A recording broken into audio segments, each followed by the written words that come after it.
I've slept briefly, but interestingly, someone asked me yesterday with regards to, what's going on with my sister being in the hospital and all of that, if I'm sleeping okay. And whenever I speak to people and they're trying to work out what's the matter, um, I mean, sometimes I've said to people before, sometimes when I'm working and I've got deadlines, I can work right through the night. So I don't have a problem with sleep. It's either sometimes I'm up like I am now, it's 5 o'clock in the morning. I'm up now because inspiration is flowing. So for me, there are 24 hours in the day, and it is how I choose to use them. So at this particular point, I'm up. I've been watching videos that I needed to catch up on. And as I've been watching these videos, that's how God communicates with you sometimes, through inspiration. So I've just finished watching the Donald Trump town hall with Savannah Guttery, and it reminded me very much of the conversation I had with Claire earlier it was yesterday afternoon. It was quite long. We talked for nearly 4 hours. And one of the things that came to light afterwards, I'll come back to what I've just started off saying about sleep in a moment. One of the things that came up, Claire asked me what my desires are. And on that, nobody's probably going to listen to that because you're going to get put off by the fact that it's nearly 4 hours long. So either you were watching it live or you're not going to watch it. So I kept referring back to, because my thing is I'm consistent. So I kept referring back to 20 years to childhood in Jamaica, just referring back to come back to the present. So I said, maybe, I'm going to be generous and say 15 years ago, close to 20 years ago, in one of the lessons at church, the question was asked about desires, and I said that desires are not good because at some point in time, God is going to test you on that thing, whether you desire it more than you desire Him.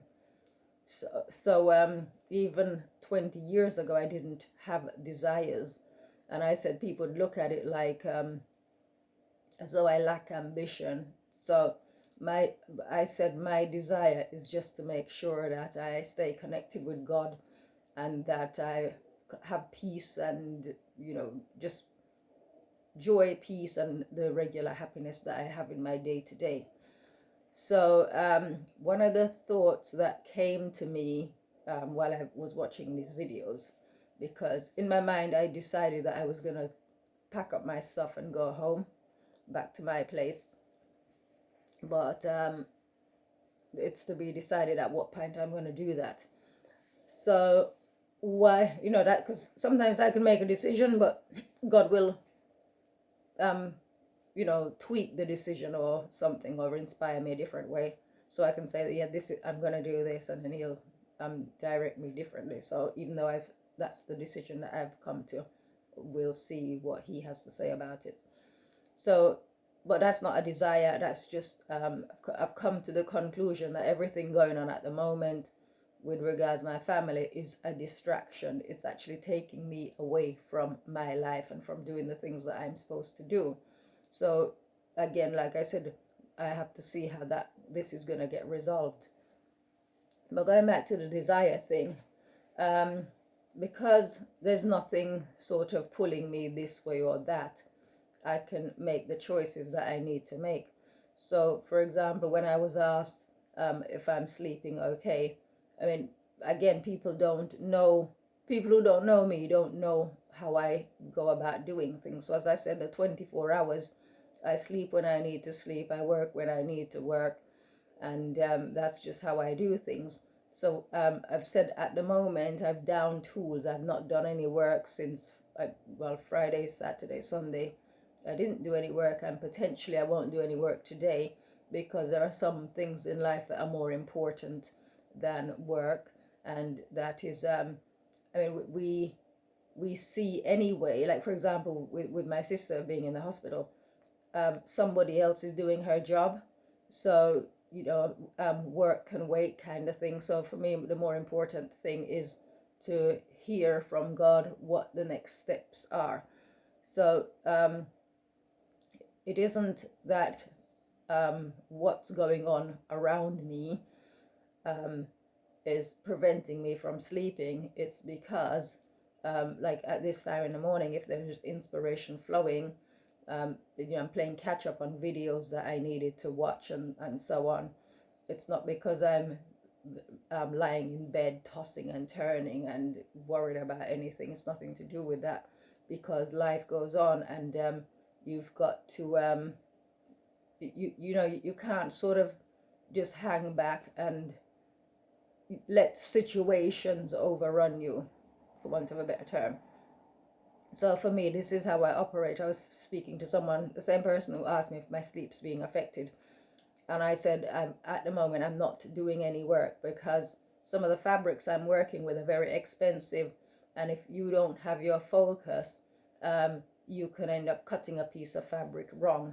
I mean, I've worked with fabrics that cost like £1,500. Can you imagine me cutting the fabric wrong and then I need to replace it? So common sense says, no, that's not the time to be doing anything. The first priority is to get clarity on what the next move is and what's going on. So I've come to the conclusion that it's a distraction. And as well, not just a distraction, but like I said, I mean, if anybody's got the patience to go and watch that video, I said it's nearly 4 hours long, but I go into a lot of detail about things. And the inspiration, because I don't want to make this too long, the inspiration that flowed was because people think, oh my gosh, how can she say that about her family, this, that, and the other? But for want of a better term, we're dealing with Philistines who don't have any concept of God, who just think in terms of feelings and emotions and family honor and this and that. But the inspiration that flowed was, there are people who don't believe in the Bible, that's their problem. In the Bible, you've got, from the very beginning, you've got stories of family members clashing, family members who were not, in opposite camps, basically. So you can start with Cain and Abel. And then you've got Jacob and his, Joseph and his brothers. You've got as well Jacob and Esau. I'm not going to go into details. Google's there. Google is your friend. You can, if you're not familiar with these stories, you can go and look. But you have brother against brother who wanted to kill each other, or rather, the one wanted to kill the other, and the other one had to get away from them. So what I'm saying here, it's nothing unusual. These things have happened, not just in the Bible, but in real terms, in real life. These are things that go on. So on that point, that's all I wanted to say. It's not, I've said before as well, also, that in the Bible, it's talking people's business. It's reality. Even, like I said, even if people want to believe it's all made up and it's a pile of nonsense, like what Claire thinks, that is what it is. So I'm the real reason why I'm doing this particular video is because, again, inspiration's been flowing, and I posted on Facebook a few days ago about three young, sort of like 40 something coming up to 40 something white English men, Lawrence Fox, Alex Bellafield, and Alistair Williams. And the thought that occurred to me is that all three of them, they all have a different mission. So, for example, in the Bible, you had Noah, who was commissioned to build the ark, Joseph, who saved the world from famine, Moses, who led the slaves out of Egypt. And you can go through and you find that each had their own mission. So people would argue with this, but for me, all three of these men, there's something about them. Whether they, I don't know about Alex Belfield and Lawrence Fox, whether they have any religious beliefs or they believe in God or anything like that. I don't know that. But God can use people even if they're not signed up to Him, even if they have no religious conviction as such. He can still use them because He's all about truth and right. And this is what all three, they're very they're three men who have strong convictions. I posted 2 links to Claire. Hi, Claire. I would advise you to have a look at those links on my Facebook page. And with Alex Belfield, the reason I posted them to Claire is because she calls herself the voice of reason, and he also calls himself the voice of reason, which I think is quite fun, even though they have, like Claire has her belief and she sticks to that, whereas he just deals with the facts. But so the link that I posted was where he was doing his live radio show on YouTube, and a caller called in, and Alex used to work for the BBC, so he's 15 years for the BBC, so he's media trained. He knows what to say and what not to say because he's trying to keep his channel alive.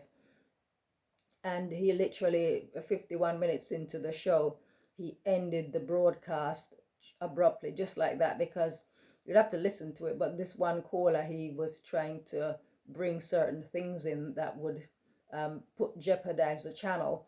So, you know, he just applied his principle. He said, right, this is how it is. And this is a man of my own heart. The way he conducted himself with that caller, that is exactly how I deal with people. It's sort of like you just pull the plug on them at such a time as you need to, for the greater good. So he did that, and I thought that was very interesting. You know, he makes no apologies. He just said, this is how it is, and he lays it out for the viewer. And he says, if you don't like how I conduct myself here, is me paraphrasing, then I suggest you unsubscribe. He's not begging anyone to stick around, and it's the same principle with me. I beg anything I put out there, I ask, nobody needs to listen to me, nobody needs to read anything that I write. You know, I'm all about free will, but at the same time, you know, I'm you know, in the same way these people have set up their channels, they perhaps don't know the good that they're doing in the world. So just to go back, so Alex, his background is BBC, and he focuses on media and news, entertainment and news on his channel, and he just gives it to you straight, voice of reason. Then you've got Alistair Williams, who is a comedian. He's very funny because I've listened to some of his stuff, and he's hilarious. Not just hilarious, but he's just brilliant. He's got a brilliant mind. And so his channel, all right, so he's somebody who's recently found God, and people think he's mad, of course, his former colleagues. And what is interesting, it's the same thing with Lawrence Fox, where his former colleagues as well are trashing him. And I can bring another person into the mix, Ian Brown from the Stone Roses, where he's not bought into the coronavirus scamdemic at all. And he's got people on his channel telling him, on his Twitter, telling him what he needs to post and how he needs to conduct himself. And you know, people who, you know, viewed him as a musical genius, as a hero, suddenly looking at him as a madman. This always happens when people sort of but you know, when they go from one thing to another. So it's a bit like, I guess, Paul, who was Saul on the road to Damascus when he met Jesus. He had this conversion. um, I guess people who knew him before, once he converted and became Paul, would have considered him a madman. So this is just the nature of things. So people consider Jesus mad. They, you know, or of the devil. This is how, when you're speaking truth, basically, this is how people are going to respond to you. So I also posted a live stream that Alistair Williams did. I think he did that last night, Sunday night, actually, Sunday evening, 6:35 broadcast. And in it, he's just talking about spiritual warfare, and he's got such insight. And, you know, people would argue with me because they think that God is only in the church, but God is everywhere, right? God will use anybody who's um, God will use anybody who stands for truth and right. Um, so I've said in the past, you know, I used to teach Sunday school and so on, and I always look to God to give me the inspiration for things that I should say. And I've said often that Moses was a murderer. So the people that God would use, they're not perfect people, but they just have a desire to do the right thing. So the reason why Moses murdered someone was because it was one of the Egyptian gods. He didn't like the way I think he was beating one of the slaves, the Israelite slaves, and Moses sort of took issue with that, and he killed him and buried him in the sand or something like that. And the inspiration, this isn't in the Bible, the inspiration that God, the way God told it to me was, um, he picked Moses because Moses had a mind. You know, his mind was focused. He cared about the slaves, so that's why he chose him to lead them out. So basically, the things that you're centered on, if God can use you in that way, then He will. So going back to what I said about desires, if your desire is to, oh, I just want to be rich and famous, and I want this and I want that, and I want loads of money in my bank account and this and that, then God has no use for you, right? Because that's where your heart is a scripture, where your treasure is, there will your heart also be. So if you've got your desires and things that are very important to you, then that is where your focus is. So you wouldn't have time for the things of God anyway. So yeah, so I just find it quite fascinating that I didn't say what Lawrence Fox is. So it's like Lawrence Fox is the political arm.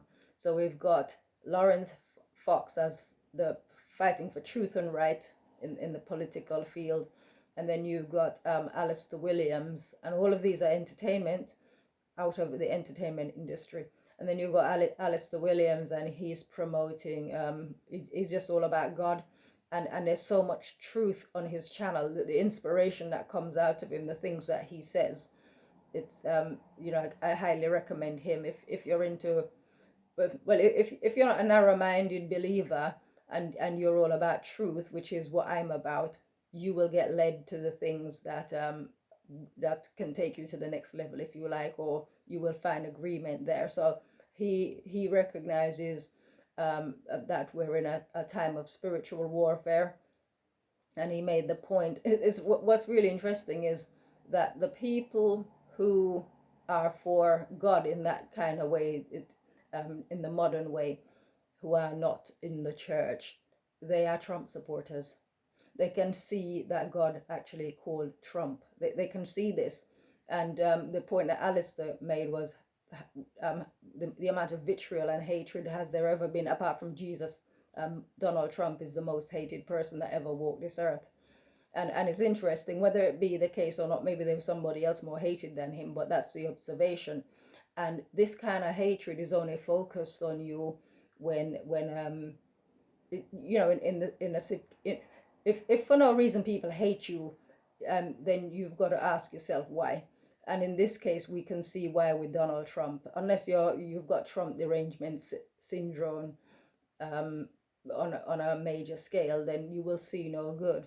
So I relate that back to me and the things I've said with regards to my family, the low opinions they've had of me over the years. And when I say it's the same scenario, you see this in the Bible, and you see it in the world even, where people just sort of look at somebody and hate them for no reason, or treat them with contempt. It's spiritual, right? And so when I say that my family are not on the same level as me, people will say, because even Claire insinuated that I think I'm better, I'm full of pride, this, that, and the other. This is how people who are not on the same level of understanding interpret things. So this is where people come out and say all these horrendous things about Donald Trump, and sort of make things up or imagine things. Imagine that, he's always coming out and saying about the lying mainstream media, the fake news, and all of that. So, but people would prefer to believe, like I said, there are people. I said in this conversation I had with Claire yesterday, there are people who don't know me, who've only heard of me, who've got strong opinions against me based on what they've heard. And so sometimes people will want to, they don't care whether the information is fake or far-fetched.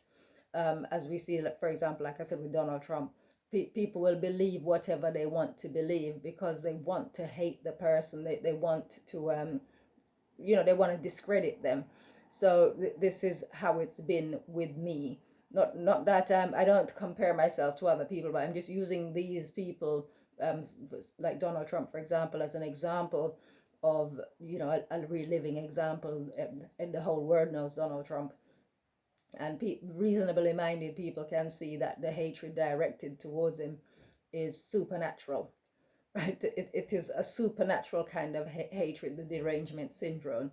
So, like I said, these three guys, I highly recommend them. I don't so much tune into Lawrence Fox because I'm not into politics, but with all everything going on in society at the moment, with the Black Lives Matter and all of that, that's his department. And with Alistair Williams, it's all about God. It's all about I've said before that Donald Trump is the last president, but he read out something that someone posted on Twitter to say that we've got the last, now we're living in the age where we're basically we're witnessing history, because it's the last pope, the last queen, the last president, and so on. And this is something where I've said before with Donald Trump, that he's the last president, because life as we know it is not going to be the same. And people would argue with me on that, but we see, like, with the way we've gone in March, right up until March, life was normal, and the new normal now, you are the if someone was walking around in wearing a mask and gloves, people would probably look at them as a bit weird if they entered into some kind of establishment wearing a mask and gloves prior to lockdown. You would look at them as weird, and now you're looked upon as weird if you're not wearing a mask, right? And this is how suddenly and quickly things can flip, where in the Bible it talks about right being wrong and wrong being right, the truth being the lie, good being called bad, and good being called evil, and evil being called good. We are actually in this time, this time now.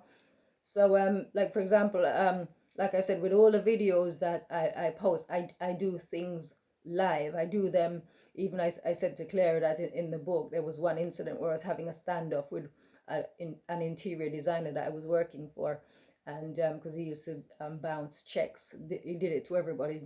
He paid the check and then it would bounce, and I was having a standoff with him at the time. And actually, as it's happening live, I wrote it in the book. There was no Facebook at the time. It probably would have been on Facebook or doing a video or something. But like I said, there are people with limited understanding. Sorry, Claire, but you're one of them, who they like to I don't know, they take the superior position, and like to tell people that they're wrong, you don't know what you're talking about, and so on. And in many cases, I like to label people as mad. So these are times we live in, and it's just to know that, basically, just to wind this up, it's just to say there are people out there who are coming, like, for example, Moses, he was raised within the house of the ruling family of Egypt. right? He was, you know, the story, it's out there. I'm not going to go into it, but he actually came out of that to lead, to work for God, basically, to lead the people out of Egypt.